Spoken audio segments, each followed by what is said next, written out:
Have you ever had a moment when your life looks perfect, but it is completely the wrong life for you?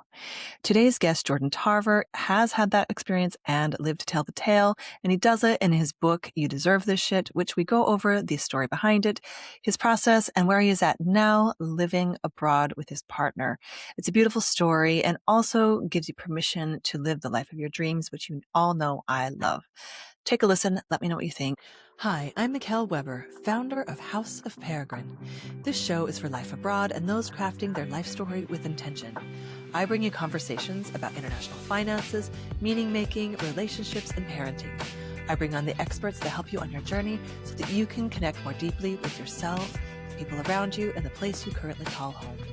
Find out more at houseofperegrine.com. where you can find exclusive guides, products, software, and a community that's waiting to welcome you. Welcome to House of Peregrine. Hello, everyone, and welcome back to the House of Peregrine podcast. Today I have on the show Jordan Tarver, who is an international bestselling author, former Forbes lead editor, and one of today's leading thinkers on change. His work has reached more than 50,000 readers worldwide, inspired a community of nearly 300,000 people, and generated over 80 million views online.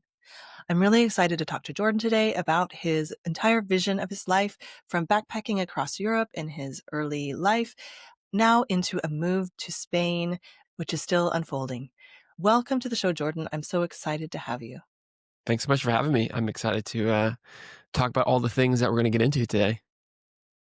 Well, we have a lot to cover because your first book came out. Tell us, your first book is You Deserve This Shit, which I really enjoyed. And I think I love bringing this type of thing to our readers because it came out a few years ago. And so we'll talk about your evolution, but it's still evergreen for people who are reinventing themselves, which inevitably happens when you move abroad. So for our community, it's very relevant, I think. And I love the tools you have in it. So my question for you, first of all, which is one you've never answered before, how did you decide on this title? It's a great question. It actually wasn't the original title, and most people don't even know the original title. So when I was first writing the book, I was in my early 20s, probably about 22, 23. I was living in Los Angeles at the time. Before being with my now wife, I was with a roommate, and I was writing the book out of my bedroom, kind of right before I would go into my 9-to-5 job, which fortunately I was working remote as well. So I was able to write in the early mornings, and then I would get into work. And that's kind of how I did the creative process of that book. And I always had this title idea called the Run Yourself Wild, which was the original working title.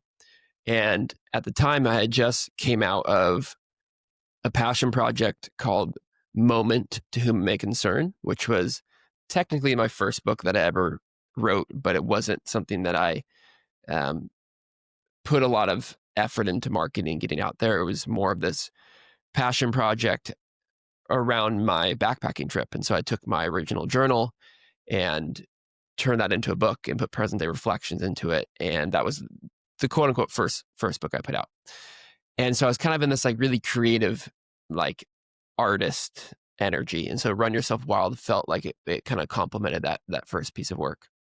But the intention with what is now You Deserve This Shit was always to treat this as like my debut self-help book. So just have a different energy behind it, a different intention that I was putting into it, and then more effort on the marketing end of things to get it out there. And so as I was in the middle of the writing process, I was just sitting there one day writing, and all I heard was You Deserve This Shit. And I get full body chills right now saying that. And I was like, at first I was like, oh, that's like a really interesting title. You know, it makes me lean in. It's like, what does that even mean? It's a little bit out there, so it's a bit jarring.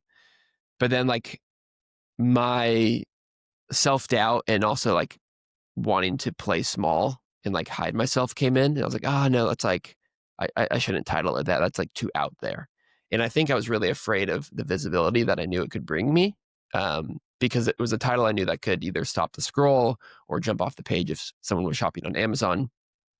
But it just kind of kept, it didn't leave me. It just kind of stayed in the back of my mind. Like I didn't change the title right away, but it was just like, You deserve this shit.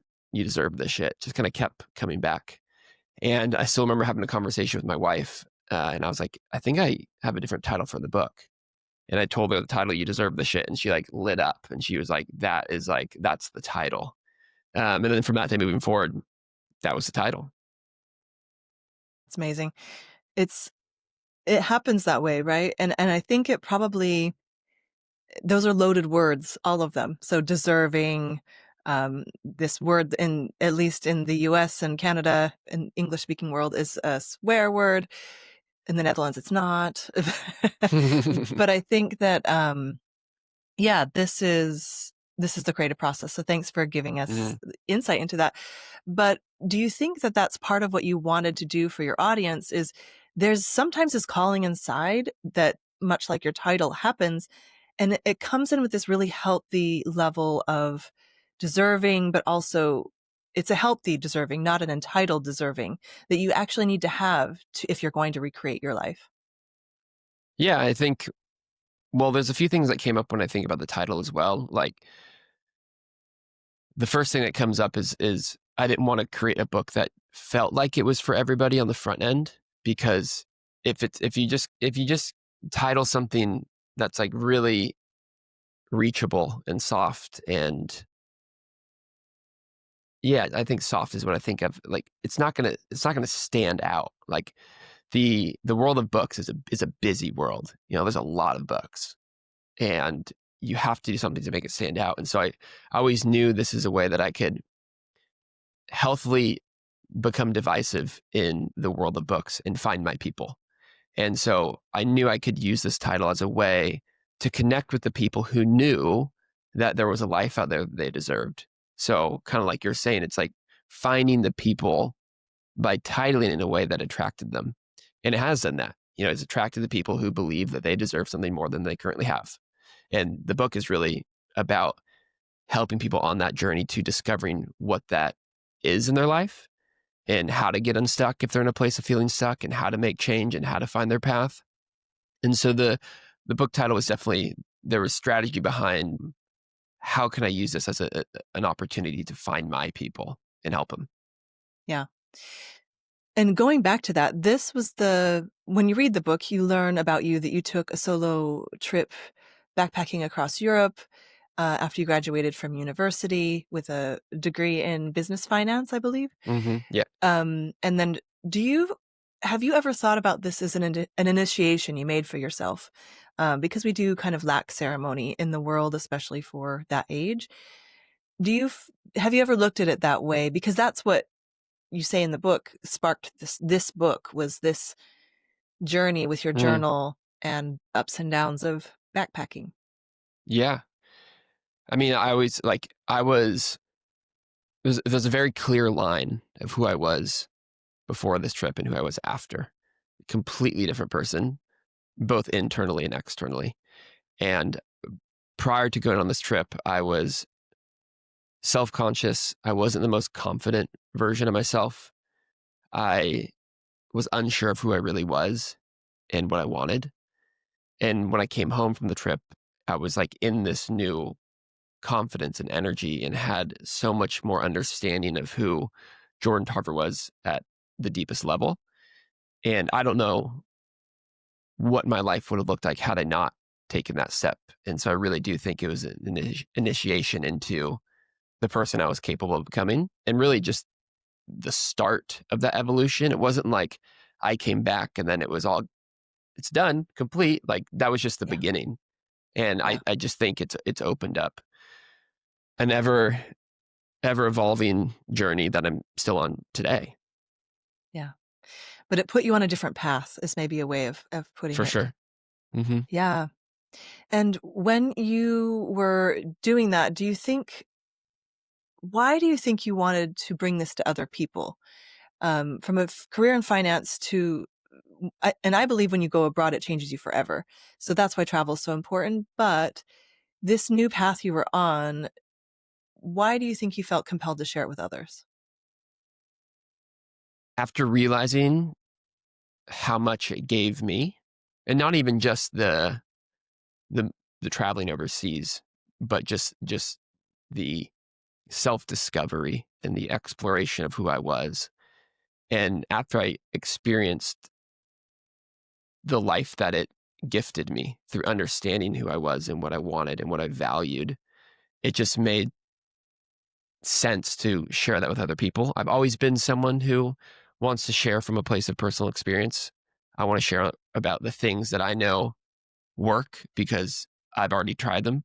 I'm not someone who's going to give a tip or a framework or a hack if it's really not something I've used. And so I just thought it would be a really great way to reflect on my own experience and just and think about what are the things that I was doing to get unstuck, really find my rhythm and find my path, and how can I turn that into a usable step-by-step framework that other people can use to achieve something similar in their life.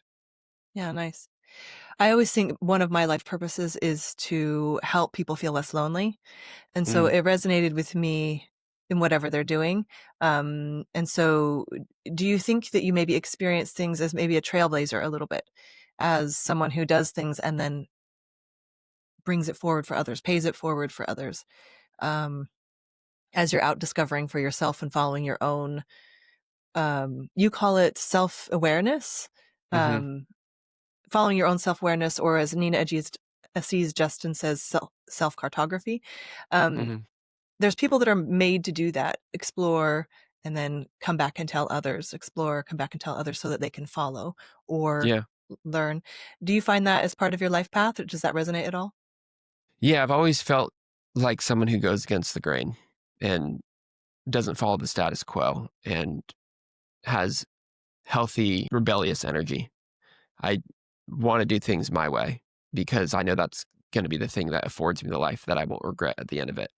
And so if I can go do things simply because I'm called to them, whether that be through my intuition or desires or my emotions, that's like I know that's what I need to do. And the last thing I want to do is to play small through pleasing other people and not doing things for myself, but doing things for their approval.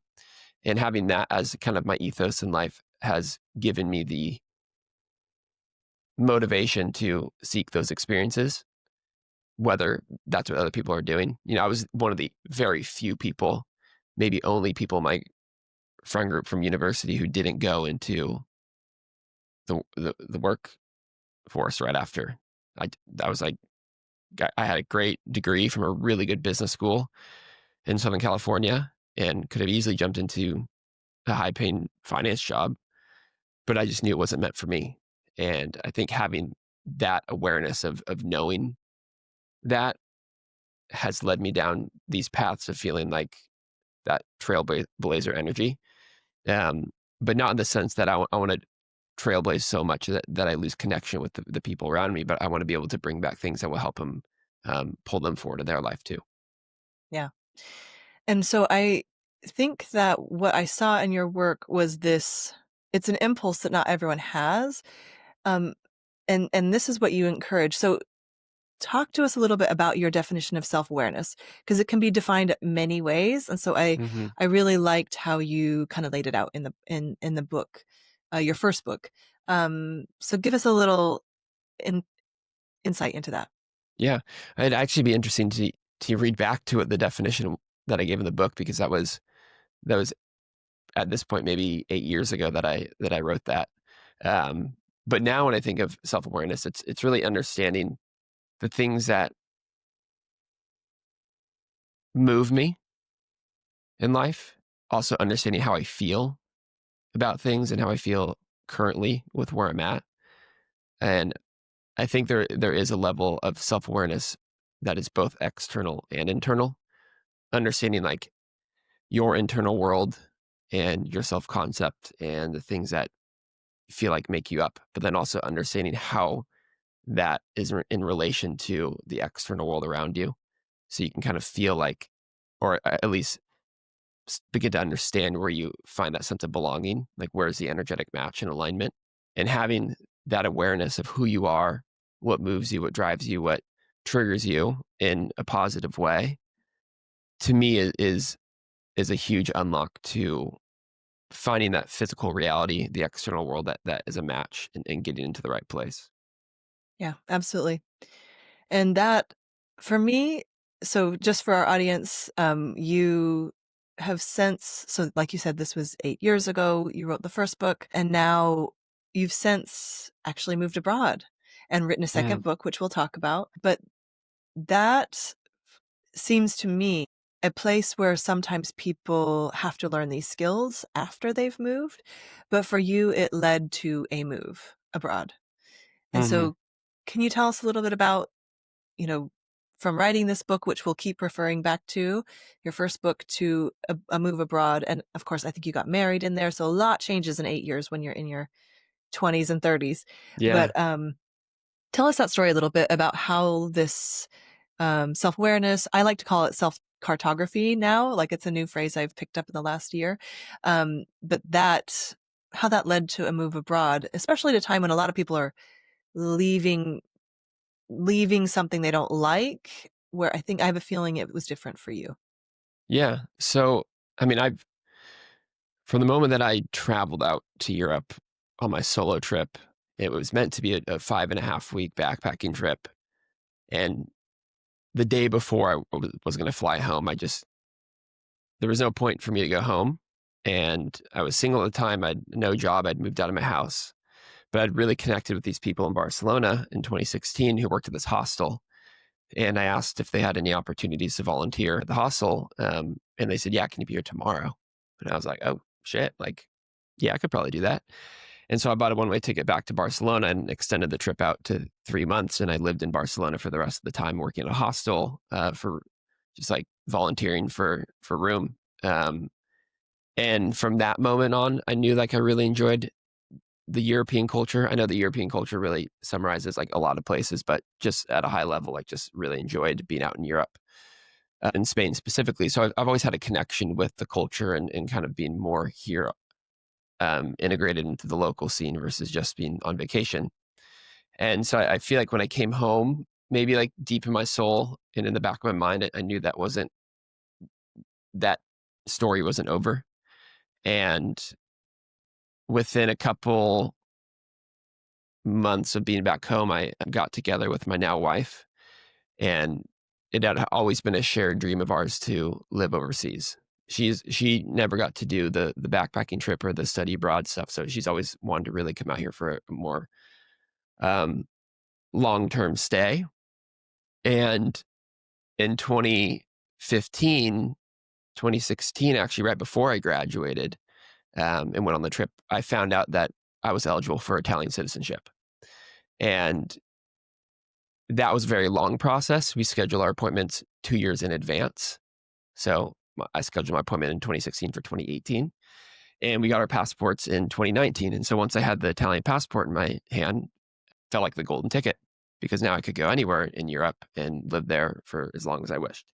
And so once that came into play, I knew that it was one day going to happen, but it was a matter of timing and alignment for things like work and just life situations and all that kind of stuff to fall into place. My wife and I got married in 2023 and living a very happy life in Seattle. We grew up in California, moved to Seattle in 2020, had been there for 4 years and just like loved life back in Washington State. But we both had this dream knocking on our door, and we knew that if we didn't answer it, we would one day later regret the fact that we didn't do it because it was something we wanted to do, at least for some portion of it before having a family. We wanted to be in our early 30s, not much responsibility, kind of traveling around, being a little bit more nomadic. And so once we realized that was going to be a regret, it was like game on. And like within a few months, we were having a garage sale, selling just about everything we owned, packed up all our stuff into the rest of the stuff in storage, moved down to California for the holidays, and then came out to Europe this past February and started our journey in Spain. And now I've lived in 4 different countries in the last 10 months. And it's just been an incredible journey. Now looking back, like I just felt like, or I do feel like the story wasn't over when I decided to come home for my solo trip. Yeah, it is incredible. And our audience knows, but I'll tell you that was kind of my husband and I moved here with our three little kids now 9 years ago, but it was a very similar process where he was building companies, I was building companies, and then we just realized that we needed to go. Like there was no explanation. It was just kind of like, oh, it's time to go now. And that process happened within a few months. He took his entire company remote in 2016 when this wasn't a thing. And we had been kind of digital nomads before it was a thing in the early 2000s. And that never leaves you. That what we wanted to give our kids, which was partially another language. We wanted to give them, it didn't matter which language, but that was kind of our guiding light. And we knew we wanted it to be a goal, but we had so many goals, and building companies was one, being close to family was another. And so we're people of a lot of passions. And so that Hmm. putting those in order is, and doing them kind of in your life order, is something that I'm trying to encourage people to do, to be more intentional, which I know you talk a lot about as well. But how, I think that process that you created for your first book helped you to do that, to then make the decision to move at the right time and kind of create that reality that would support that. And now you're in another phase. And as I always like to say, when you're living abroad, you're always becoming. You're learning the cult of your own culture. You're learning another language. You're learning deep things about yourself that you wouldn't have learned otherwise. If you're partnered, you're learning things about your partner who's also evolving in wild and new ways. Doesn't always have to be scandalous, but they're just things that happen that you Hmm. can't predict. And so, how has your process evolved, if it has, over the last almost decade? What additional insights do you have as you're now in a new state of becoming? Yeah, I love that you frame it as becoming, because I do have the belief that we are just naturally evolving all the time, whether we realize it or not. And I really love to look at this world of change through the lens of not trying to fix ourselves, but to notice what wants to emerge. And that is something that I've really embraced in this new chapter of living abroad. And it's, I think, heightened it a lot for me just because I'm in a huge journey of change right now. Yeah, tell us Of about it if you want y- to. yeah, I mean, well, we moved overseas in February, which you don't expect, you don't even understand when you do that what you're actually doing. You Yeah. know, it's just like Yep. you see it at face value of like, oh, I'm moving, but it just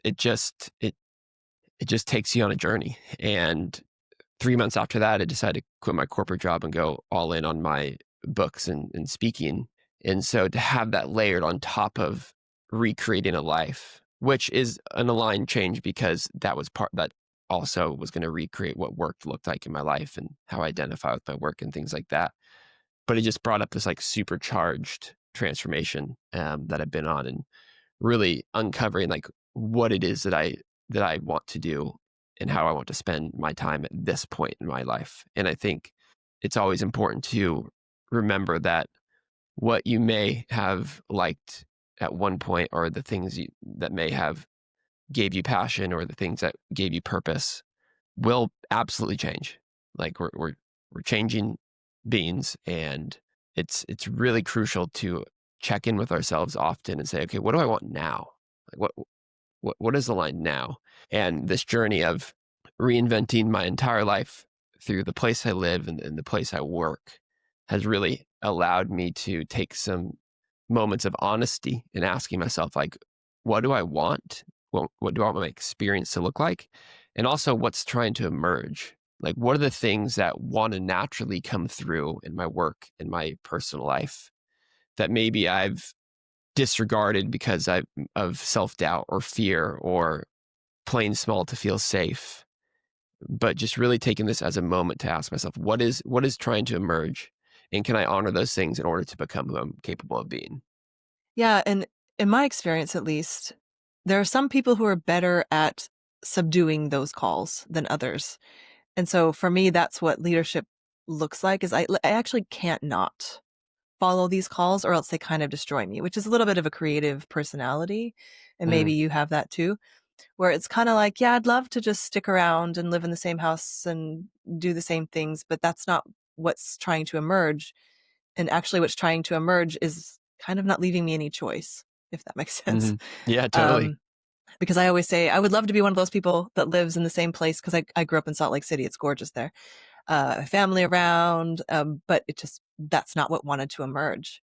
And so that Hmm. trust in what you call, I believe in your first book, your life's purpose, I think that's how you framed it. In what Uh, context? well, you have purpose, passion, and potential. So you've Yeah. kind of laid them out. And so you say the purpose is the reason you get out of bed, you're offering to the world. Your passion is what gives you your life meaning that you can deliver your offering to the world. No, what gives your life a medium that you can deliver your offering to the world. And your potential is the capacity that you give yourself to achieve, which I thought was Hmm. really interesting that it is self dispensed. Yeah. Yeah. um, and so when you allow your purpose, passion, and potential to emerge, you kind of described it when you were naming your book. It can feel like I describe it kind of like death, but you describe it as kind of like fear or this voice in your head that tells you you can't do that. How do you how do you experience that, especially in this recent evolution you've been having? Because you've quit a high profile job, you've moved countries, you've kind of rearranged your life again. Well, when you frame it like that, it's like, what did I do? Well, Did I no, do the that's right thing?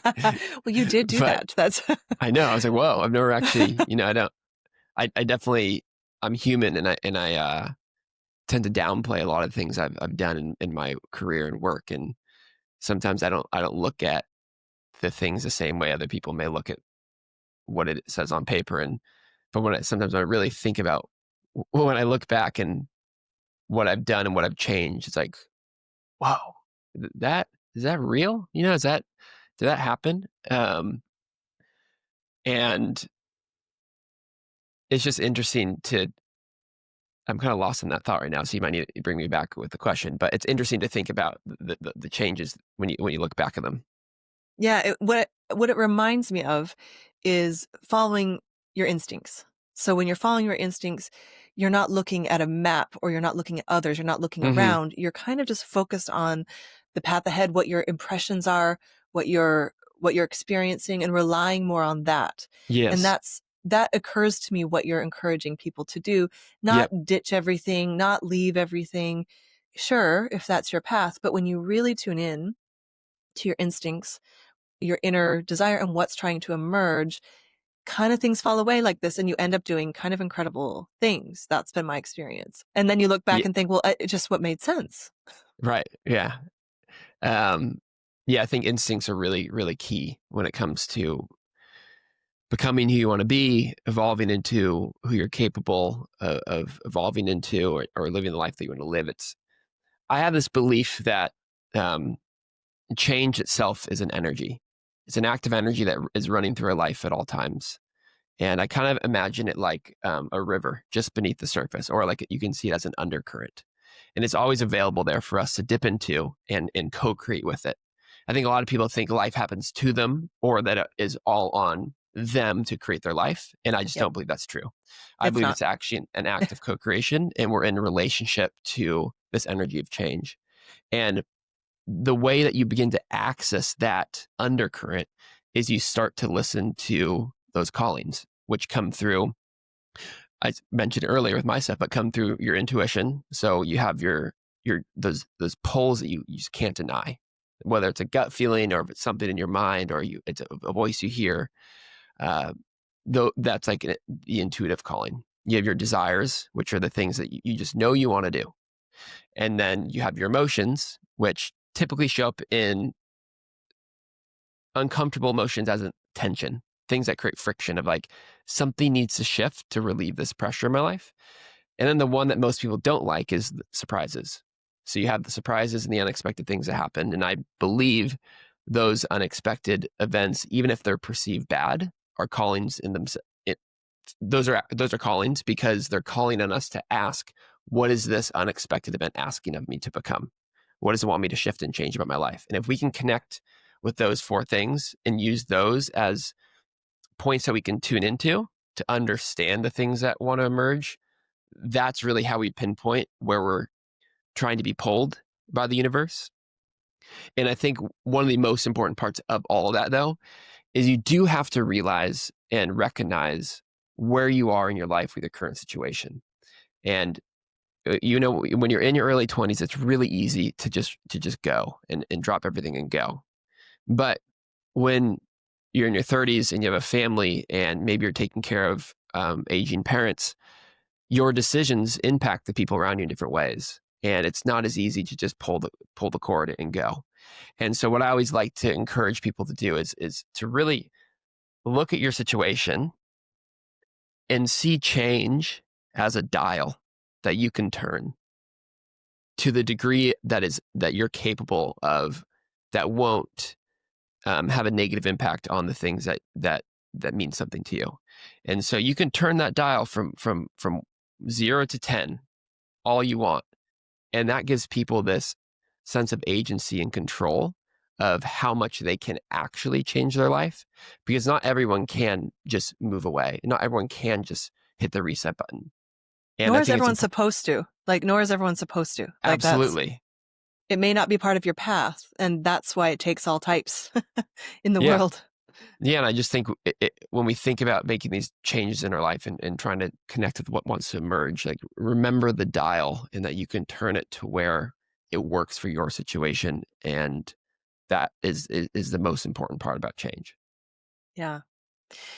And it occurs to me that some people, at least in my own life, to make the personal evolutions and relationship evolutions actually that I needed to make, I actually had to do it in more isolation. I'm not sure I could have become the person I wanted to be or needed to become while living in my hometown. Mm-hmm. That was something that was obvious from when I was a really little kid, but I just kept thinking, "Oh, you're selfish, you're ungrateful." And then it just became not a choice. And so do you think that that's part of your process a little bit? So you're coming towards a life you love in Europe and maybe reevaluating how and why you're doing what you're doing, but is being in unfamiliar places part of your adding to that process in some way? Because we know in vision quests, in other traditions, and again, I'm going back to these potential comings of age processes that we're creating for ourselves that I'm really interested in that help you evolve. Um, do you find that that's part of your process, being kind of away from everything you know and learning by reflecting what's coming to you through these unfamiliar places? I definitely think it accelerates it. You do have to create the conditions for change and transformation, and putting yourself in an unfamiliar experience, whether that be a city that you're living in or a friend group that you're a part of or an event that you're going to, is going to accelerate your transformation, because it's going to challenge you more, because you have less safety and security. And so I believe you can change in your comfort of your hometown, but I found in my own experience, it seems to accelerate the process when I'm somewhere unfamiliar. But at the same time, before I went to Europe, I lived in Seattle for 4 years, and it was one of the most incredible chapters of my life. I mean, we started a new life in Seattle, proposed to my girlfriend and now wife. We got married in that same chapter, and there was so much becoming in that chapter as well. And I was somewhere very Yeah. comfortable, but Yeah. there were conditions that were created because we moved. We still went somewhere outside our comfort zone, but we found comfort there quickly and found a life there. But I would say, looking back, if I'm just comparing those 4 years to these 10 months abroad, it's wild, like, how much I've been evolving and becoming, and how many things I've been called to. Like, I'm curious to.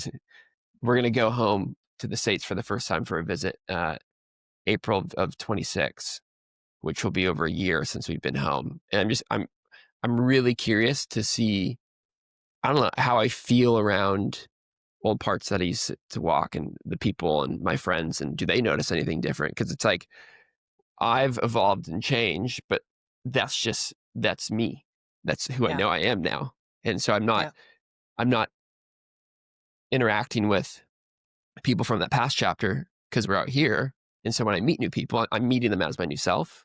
So I'm really curious just to see like what does it feel like when I go home, and also do people go, whoa, like you've changed a lot, and Your it's like, energy.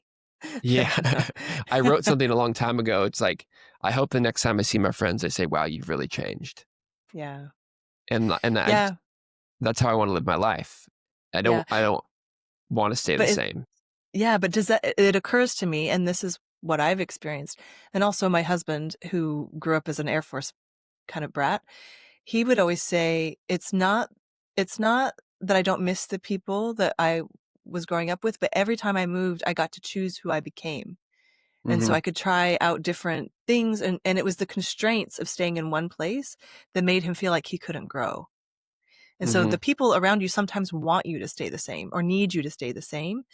And if you're someone who is on a mission of some sort or is wanting to let things emerge, in my experience, that can become kind of a confronting for people Yeah. who are not on that journey, if that makes For sense. sure. Yeah. I mean, fortunately for me, I have a wonderful group of friends back home, and um, have been friends with them for over a decade now. They were all at my wedding and still talk to them often. Those are like my people, and have a very great relationship with them. And I don't have never had any doubts or fears about them holding me back, just because I also know that I've surrounded myself with a lot of go getters and people who are here to pave their path as well.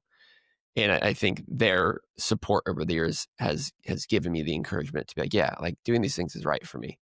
And so it is very crucial to become aware of the container of your community, because it is defining for you, because you are going to pick up on the behaviors of those people and adopt those behaviors and adopt their mindsets and adopt their beliefs. And if you really ask yourself, maybe those aren't the beliefs or behaviors that you want, and that's actually the thing keeping you small. And one of the hardest parts about that journey is accepting that the right thing is to move forward from them. And I've been fortunate in my life to not have to feel that way with my friends, but I know that is a big part of that journey.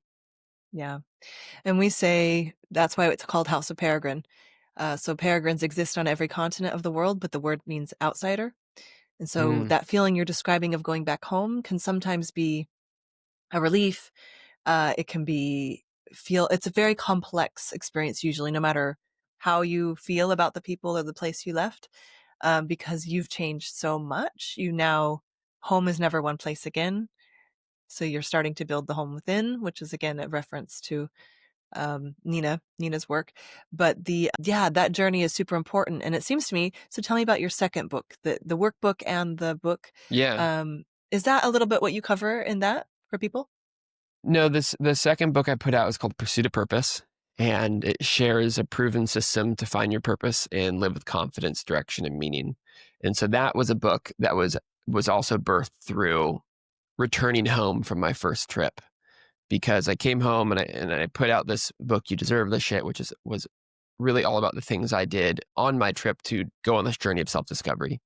And then Hmm. once I came home, it was like, whoa, I'm like seeing life in a new way that I can never Yeah. unsee. And I just like Paradigm can't, shift. yeah, just like, wow, like I'm just looking at my reality different. And I realized one of the things that was missing, like one of the key pieces of information in my life was like, what is my purpose? Like, what am I here to do? And I struggled with that for 2 or 3 years after coming home, of like, what lights me up, what makes me feel like I'm serving the people around me, because went to the finance world and very quickly knew that like I was not meant for a financial job, even though the paycheck was nice and it was the bank account was always overflowing, but like my heart and soul wasn't. And I knew from the day of stepping in the office for the first time that I needed to find something that meant something more to me, because the work I was doing wasn't aligning with what I know I came here to serve. And that's when I went on this journey of figuring out, okay, how the heck do I find my purpose? Like, how do I know what's meant for me? And it was a lot of moments of frustration and confusion and lots of self questioning and trying to figure out what that was. And once I figured what my purpose was at the time, I was like, well, I need to put this into a process for other people, because I'm seeing how much direction it's giving my life. And I've always viewed purpose as your internal compass. And it's the thing that shows you what you need to do every day to feel fulfilled, to feel like you're in a place of meaning and serving the people around you. And I think one thing to note too about that is your purpose isn't your job. It's not what you do. And I think that's a big confusion that people have. It's like, oh, my purpose, for example, my purpose is not to be a writer. Absolutely not. That's right now how I express my purpose and truth into the world. My purpose really is to empower other people to become the best versions of themselves. And so, what are the ways that I can do that? Writing is one way, but also having a really deep conversation with someone that I meet is also another way for me to express that purpose.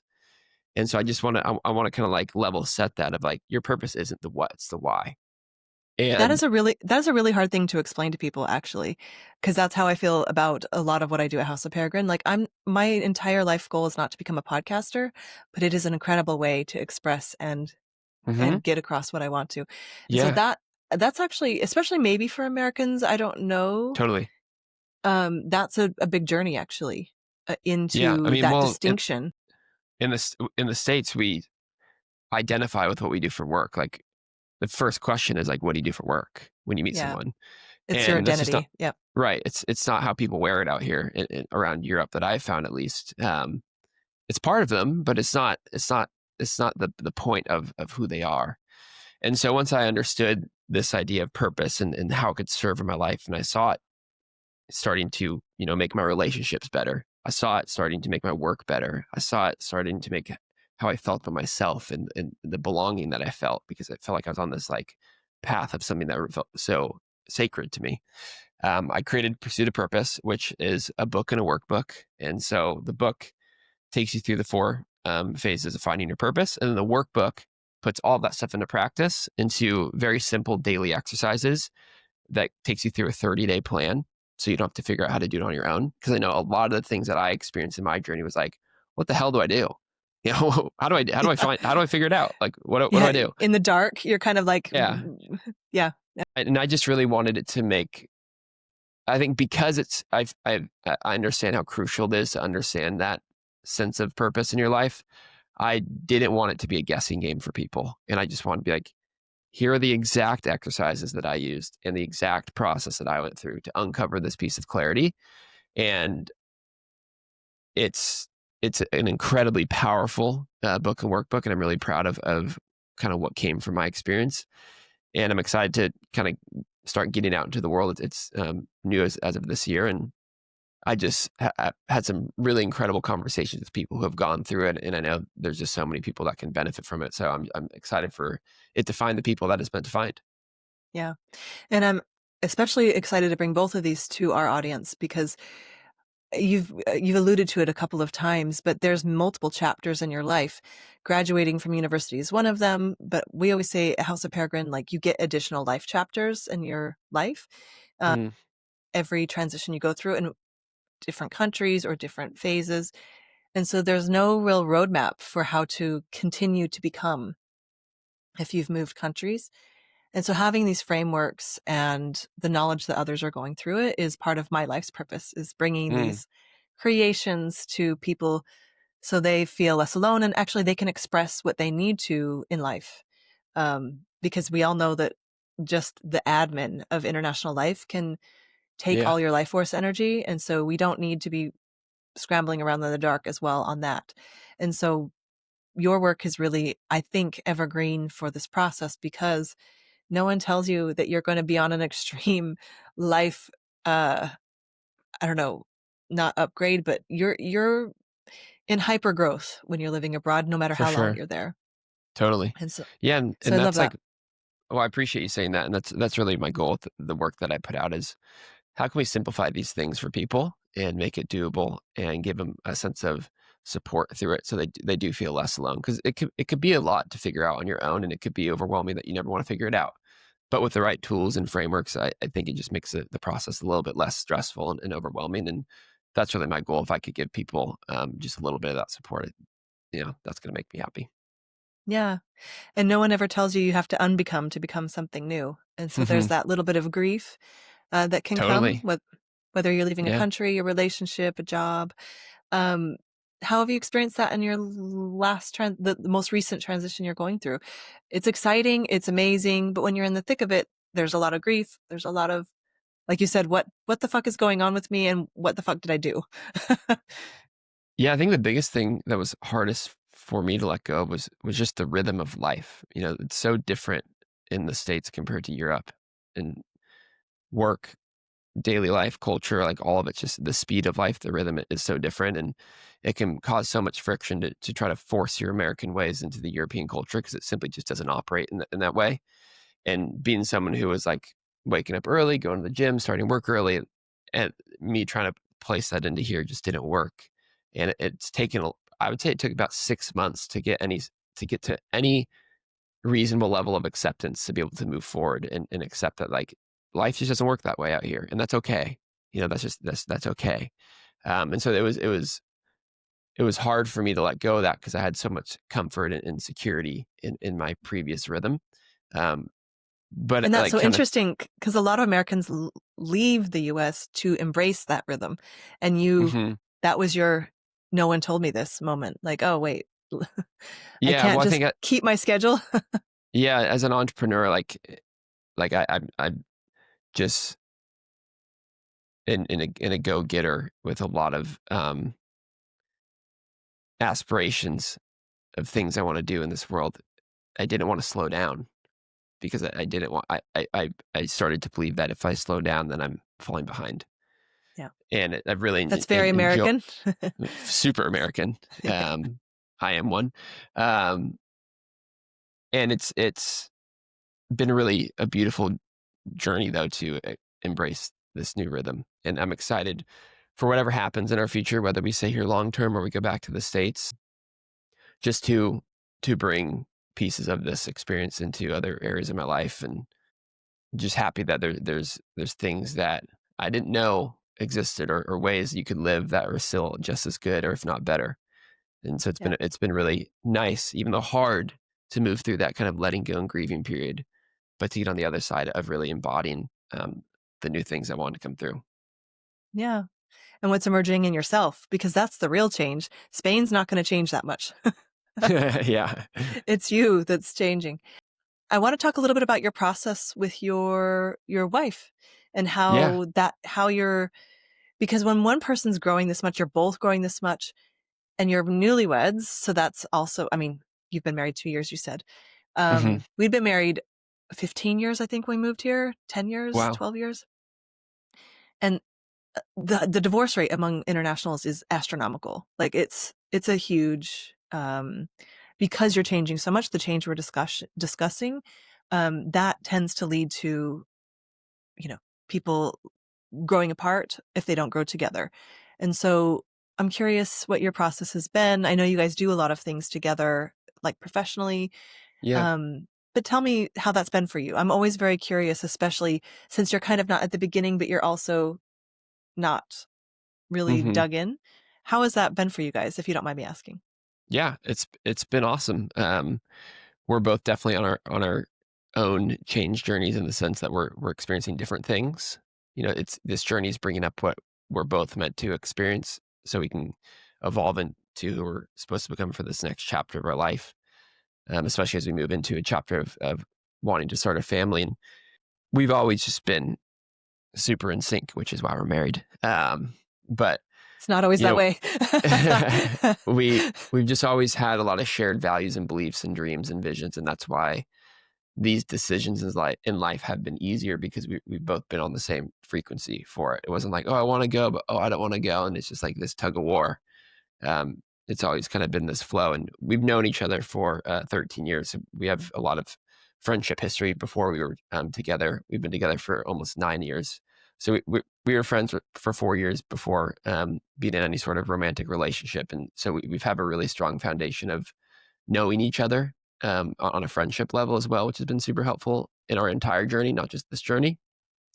And just having that like true care and each other's best interests in mind, and knowing that we're both going through different things and just being able to support each other through those things has been really helpful, because it can be really lonely if you're going through this and you don't have support, whether it be a partner or just a friend group or a community. You know, that stuff is so important when you're going through a lot of change and transformation, because you can have trusted people that you can express yourself to without feeling shame or feeling guilt for going through these things. Or, I think a lot of times people, they move here and they don't want to say that things aren't going to plan or they're hard, because outside looking in, it's like, well, you're living in Europe. Isn't it like vacation? It's like, well, no, Yeah. it's life. It's life. It's not No, vacation. It is life. it's no Um, longer vacation. It's life with a view. yeah. So it's nice to have that support. And it's been really a beautiful experience for both of us, because we're just so in rhythm and in sync with each other of what we're building toward. And then also creatively and professionally, we do a lot of things together, which is just fun to have someone under the same roof where we're both working toward Right. a mission. Yeah. And so you're both really dedicated to each other's growth, which I think is Absolutely. sometimes there's one who's really dedicated to growth and the other who's dedicated to keeping things the same for safety. Hmm. And that can cause, or people have come for one person's career and the other has put theirs on hold, or one is contributing heavily towards a family. So you guys are at this phase where you're a little bit able to stay. And that conversation of how you want to change is another way that I think your work can help people to move intentionally. If they're starting a family, if they're going to move for someone's career, Yeah. um, why do you even want to move? Um, because right now it's really popular, at least with Americans, to leave the country. Hmm. And so if you're going for that trend, you're going to be a little bit surprised. Um, but again, if you're moving for your values and towards something as a couple and as a family, I think these exercises could be useful to do as a couple. Hmm. Um, Even if one of you is not dedicated to growth or is afraid of growth, this is kind of an approachable framework. I think even if you're not into self-help, or Yeah. if you don't consider yourself someone who would maybe do these a journal, for instance, you have a really great suggestion about journaling, which is like rule Hmm. number 1 is, and rule number 2 is, but those are really easy to follow, right? So tell us rule number 1 and rule number 2, just really quick. And I can't remember off the top of my head exactly that part of the book, but to me, rule number one in this is to get a journal first off. Yeah, get a journal, like you said, vomit your words or something. Vomit onto the Yeah. page. Rule number 2 is don't break rule number 1 or something like this. Yeah. So verbal vomit is a really great way to start journaling, where there's no rules. You just express yourself, bad Yeah. grammar, misspelling, all of it. Yeah. Because you might be the kind of person who's never had to journal before because your life was kind of laid out before you. But if you're living abroad, one way or another, change is coming for you. And so this Hmm. might be the first time someone's picking up a journal or a journaling habit. And so I love how you make things accessible to even people who are just, again, aren't aren't people who find the need for growth Yeah. to navigate growth. And so that's really, really cool. Well, I'm Thank you. excited you guys are on the same page. That's really, Yeah. It's been a fun one. yeah, and it's a fun phase that you're in. And so you said you had been, as we wrap up, to 4 different countries. I think you said you've lived in 4 different countries since you moved abroad this time? Yeah. I mean, the summer live traveling through, whatever you want to call it, but we'd been Yeah. like nomadic for the summer because Experienced. yeah, I think it's a better way to put it. But I would say we spent we spent we spent 6 months in Spain, and we'll be here in Florence for the next 6 months, and Portugal, France, and yeah, I think that was it right there. Yeah, nice. And so are you applying for the book you're writing now? Is Hmm. that, tease us a little bit about that. Yeah, so I mean, I've talked actually. Th- there's been themes of it through this conversation, but it is about change, and it's about how we can align with the rhythm of our transformation and co-create with this constant unseen energy that's already running through our life to become who we're meant to be right on time. And so it's this understanding of the deeper invisible mechanics and energy of change, so that we can use it as an opportunity to evolve, become, emerge, and not see it as something we need to fight or avoid. Yeah. Fight, So avoid, these run away from. right, it's this idea of like, how can we just need to integrate with it already. It's not Mm, it's not changing, and it's not going away. Um, and the more we resist the change, the harder we make it on ourselves. And so this book is about, yeah, it's a fundamentally different approach to thinking about change in a way that we can be in relation with it and live with it in a healthy way. So that probably won't be out until 2027 realistically, but it's the future of my work, and it's the seed of a big world that I'm building. And it's definitely the writing that I'm most proud of. Yeah. Make friends with the sea of change. Yeah. um, what does your life look like, as a final question, in 10 years? If you don't have to say where Oof. you'll be living, but what is the vision you're building towards? You don't have to be very Um, specific. yeah. The dream's a healthy, happy family with some kids in the picture, and zero clue where we're going to live. We actually have that conversation every day, basically, because our families are also scattered. Our parents are in California. I have a sister in Australia. I have a brother in Texas. I have another brother in Los Angeles. Brother-in-law's in California. We're in Washington. So there's no central place anymore. So it doesn't work that way. I'm the youngest of four as well. So there's a lot of people in motion right now, and it's just all up in the air for us. So I would just say healthy, happy family with kids, doing meaningful work in a way that's impacting the world at a large scale. Yep. And that's the thought I would like to leave people with. And I think your work brings about, if not explicitly, implicitly, is that it's actually a selfish act to keep these things to yourself. Because when you're living your purpose, and when you're doing what you're meant to do, no matter which path it is, it actually influences the world for the better. Mm-hmm. Um, and so, at least in my work, it's a little bit selfish to not go on this journey, even if you're scared.